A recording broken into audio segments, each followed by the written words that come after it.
एक question long में आता है जो कि इम्पोर्टेंट है, और 2008 में 18 में आ चुका है और 12 में आ चुका है, और अभी ईयर्स हैं जो कि इसमें एक साल छोड़ के आता ही है। मोस्ट इम्पॉर्टेंट है। आता किस टाइप का है? Newton speed of wave formula and Laplace correction describe with calculation, इस टाइप का कुछ आता है। ठीक है, यानी कि इसमें होता यह है कि हमें न्यूटन्स के फॉर्मूला को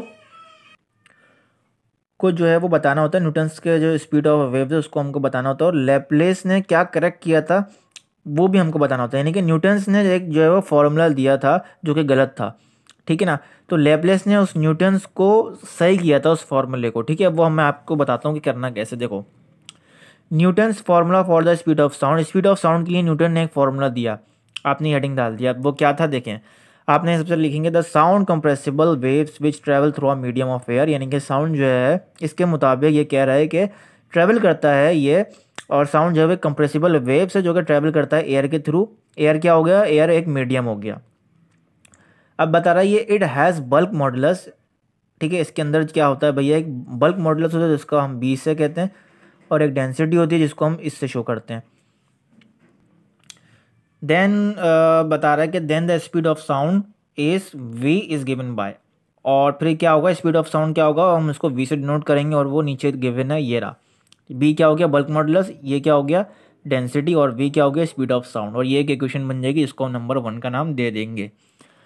अब यहाँ एक चीज़ और लिखनी है कि bulk modulus be always positive. यहाँ पर बल्क मॉडुलस की जो भी वैल्यू आएगी वो हमेशा पॉजिटिव में आनी चाहिए, ये एक बात यहाँ था नीचे लिखनी है अकॉर्डिंग टू न्यूटन्स लॉ। ठीक है ना। तो अब क्या बताया भैया, आगे हमने चला आगे ये बताया कि भाई न्यूटन्स एजम्पशन, न्यूटन ने एज्यूम किया कि भाई न्यूटन एज्यूम, उसने ऐसे मतलब सोचा, एक ऐसा मतलब न्यूटन सोचता कुछ ज़्यादा था, तो उसने सोचा कि भाई assume date the sound travel through out medium of isolated system. अगर साउंड जो है वो अगर ट्रैवल करे एक जो कि आइसोलेटेड सिस्टम, एक पूरा पैक होता है ना, पूरा मतलब एक पैक होता है, उसके थ्रू जो है वो अगर ट्रैवल करे तो क्या होगा। तो भाई अब इसने बताया कि भाई सो इन दिस कंडीशन, इस कंडीशन के मुताबिक जो बल्क मॉडुलस होगा ना, क्योंकि बी यहाँ पर बल्क मॉडुलस है, वो पी में तब्दील हो जाएगा, यानी कि प्रेशर में तब्दील हो जाएगा। और हम क्या करेंगे, इस बी को यानी कि बी की जगह पी लिख देंगे इक्वेशन नंबर 1 से उठा के, या हम पी लिख देंगे सिंपल। ठीक है, ये हम एज्यूम किया है इसने, मतलब भाई सोचा है, बैठे बैठे घर में जो होते ना ख्याली पुलाव चल रहे थे इसके, ओवर थिंक कर गया ये बेचारा, तो इसने ऐसे सोच लिया कि भाई साउंड जो है वो आइसोलेटेड सिस्टम में ट्रैवल होता है। तो फिर इसने मतलब वो सारी चीज़ें हम पढ़ रहे हैं, तो ये आपने ऐसे लिखना है।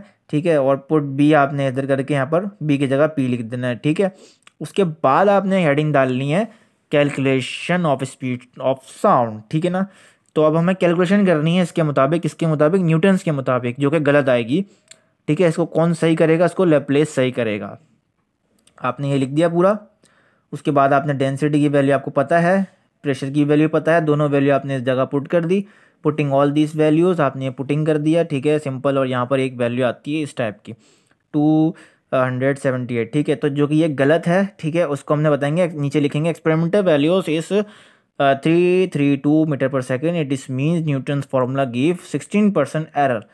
इसका मतलब क्योंकि एक्चुअल में वैल्यू 332 है ना, इसकी स्पीड ऑफ साउंड की, रफ्तार जो है ना, स्पीड कितने रफ्तार से ट्रैवल करता है, तो वो जितनी रफ्तार से वो ट्रैवल करता है वो है 332 मीटर पर सेकेंड, और इसकी आ क्या रही है? 278 आ रही है, तो इसलिए इसकी 60% यहाँ पर एरर है। तो अब देखें यहाँ पर एक और जो है वहाँ पर आपने हेडिंग डालेंगे लिपलेस की, कि भाई अब ये करेक्ट करेगा, लिपलेस करेक्शन। आपने सिंपल लिख दिया कि Laplace corrected the Newton's formula of the speed of sound. He said that when during compression, मतलब इसने ये कहा कि भाई इसने करेक्ट किया, इसने ये कहा कि जब कंप्रेशन हो रहा होगा ना तो टेम्परेचर की वैल्यू इंक्रीज़ होगी, और जब रेयर फ्रैक्शन हो रहा होगा ना तो टेम्परेचर की वैल्यू डिक्रीज़ होगी, कम होगी। ठीक है ना, ये सिंपल आपने याद रखना है कि कंप्रेशन में जो टेम्परेचर जो है वो बढ़ेगा, और रेयर फ्रैक्शन में क्या होगा? डिक्रीज हो रहा होगा। तो the sound occurs on automatically हम यहाँ पर ये लिख देंगे, कुछ ये वैल्यू लिख देंगे, यानी कि जो बल्क मॉडुलस होगा ना लेप्लेस के अकॉर्डिंग वो आरपी होगा।